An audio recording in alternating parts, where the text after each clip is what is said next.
ಬೆಳಗ್ಗೆ ಖಾಲಿ ಹೊಟ್ಟೆಯಲ್ಲಿ ಪಪ್ಪಾಯಿ ಹಣ್ಣನ್ನ ಸೇವಿಸಿದ್ರೆ ಈ ಅದ್ಭುತ ಲಾಭಗಳನ್ನ ಪಡೆದುಕೊಳ್ಳಬಹುದು.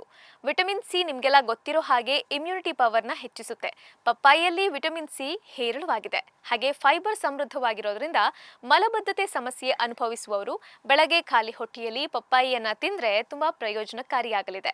ಇನ್ನು ಪಪ್ಪಾಯಿಯಲ್ಲಿರುವಂತಹ ಪೊಟ್ಯಾಸಿಯಂ ಹಾಗೆ ಆಂಟಿ ಆಕ್ಸಿಡೆಂಟ್ಸ್ ಬ್ಯಾಡ್ ಕೊಲೆಸ್ಟ್ರಾಲ್ ಅನ್ನ ಕಡಿಮೆ ಮಾಡಿ ಹೃದಯದ ಆರೋಗ್ಯವನ್ನ ಕಾಪಾಡುವಲ್ಲಿ ಸಹಾಯ ಮಾಡುತ್ತೆ. ಒಂದ್ ವೇಳೆ ನೀವು ವೇಟ್ ಲಾಸ್ ಮಾಡ್ಕೊಳ್ಳೋದಿಕ್ಕೆ ಪರದಾಡ್ತಾ ಇದ್ರೆ ಪಪ್ಪಾಯಿಯನ್ನ ಖಾಲಿ ಹೊಟ್ಟೆಯಲ್ಲಿ ತಿನ್ನಿ. ಇದರಲ್ಲಿ ಕ್ಯಾಲೋರೀಸ್ ಕಡಿಮೆ ಇದ್ದು ತೂಕ ಇಳಿಕೆಗೂ ಸಹಾಯ ಮಾಡುತ್ತೆ. ಪಪ್ಪಾಯಿ ಸೇವನೆ ಚರ್ಮಕ್ಕೆ ಸಹ ತುಂಬಾ ಒಳ್ಳೆಯದು. ಪಪ್ಪಾಯಿ ರಕ್ತವನ್ನ ಶುದ್ಧೀಕರಿಸುತ್ತೆ. ಇದು ಚರ್ಮಕ್ಕೆ ಸಂಬಂಧಿಸಿದ ಅನೇಕ ಸಮಸ್ಯೆಗಳನ್ನ ದೂರವಿಡುತ್ತೆ. ಇನ್ನು ಪಪ್ಪಾಯವನ್ನ ಸೇವಿಸೋದ್ರಿಂದ ಮುಟ್ಟಿನ ನೋವು ಮತ್ತು ಹೊಟ್ಟೆ ಉಬ್ಬರ ಕಡಿಮೆ ಆಗುತ್ತೆ. ಯಾಕಂದ್ರೆ ಪಪ್ಪಾಯಿಯಲ್ಲಿ ಉರಿಯೂತ ಶಮನಕಾರಿ ಗುಣಗಳಿವೆ. ಇದು ಮುಟ್ಟಿನ ನೋವು ಮತ್ತು ಹೊಟ್ಟೆ ಉಬ್ಬರವನ್ನ ಸುಲಭವಾಗಿ ಕಡಿಮೆ ಮಾಡಲು ಸಹಾಯ ಮಾಡುತ್ತೆ. ಖಾಲಿ ಹೊಟ್ಟೆಯಲ್ಲಿ ಪೋಷಕಾಂಶಗಳ ಅಬ್ಸಾರ್ಪ್ಷನ್ ಅತಿ ವೇಗವಾಗಿ ಆಗೋದ್ರಿಂದ ಪಪ್ಪಾಯಿಯನ್ನ ಖಾಲಿ ಹೊಟ್ಟೆಯಲ್ಲೇ ಸೇವಿಸೋದು ಉತ್ತಮ.